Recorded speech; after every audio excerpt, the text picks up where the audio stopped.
pong katanungan is, can you please introduce your business? Or ipaliwanag niyo po sa amin yung business niyo po, paano po ito nagsimula? Ayun po.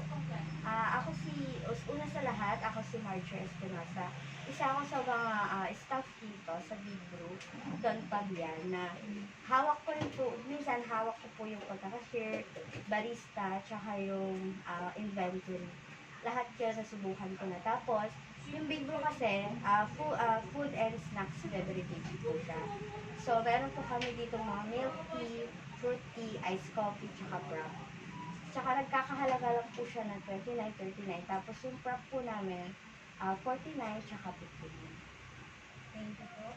And next question po is, for you, what do you think is the advantages and disadvantages of your business compared to other businesses? I think po, Big Bro kasi mas kilala siya ng affordable kasi 29 tsaka 39 lang po yung pinaka lowest price po namin pagdating sa milk tea compare po dun sa mga other businesses po ng milk tea.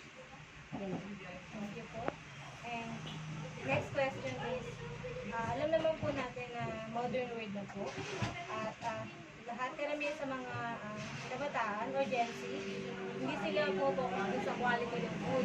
Bumabase lang sila dun sa ambience ng business, yung pang Instagram na post.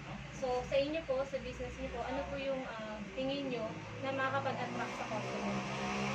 Sa tingin ko po, pagdating kasi sa logo po namin, kilala na po kasi siya talaga eh. Pag tignan nyo lang po yung logo, kahit po walang nakalagay na Big Bro, kaya logo lang po as in, masasabi na po nila, ay Big Bro yan, kaya yung itsura po ng lugar po namin, may mga design po, masasabi po nila na, ay yung itatayo dyan, diba, nag-uumpisa pa lang, magbubukas pa lang, tapos yung mga design na parang kilala na agad nila na Big Bro yan, Big Bro yung itatayo dyan. Ganon po siguro yung alam ko na nakakapagpaan sa kanila kung ano po yung business nila.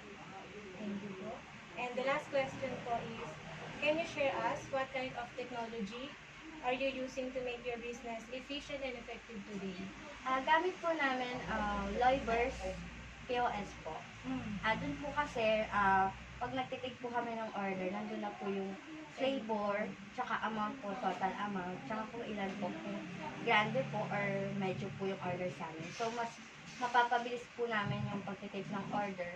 At the same time, mas mapapabilis po yung dami ng customer na matitake po namin or makukuhaan po namin ng order. Tingin niyo po, ano po yung mas prepared niyo po? Yung dati, yung manual, or yung ngayon na mas mabilis na yung pag-aan? Para sa akin po yung ngayon po na technology-based po tayo. Kasi mas mapapadali or mas accommodate dun po sa mga customer tsaka din po sa trabahador. Opo. Yun lang po. Maraming salamat. Thank you po. Thank you.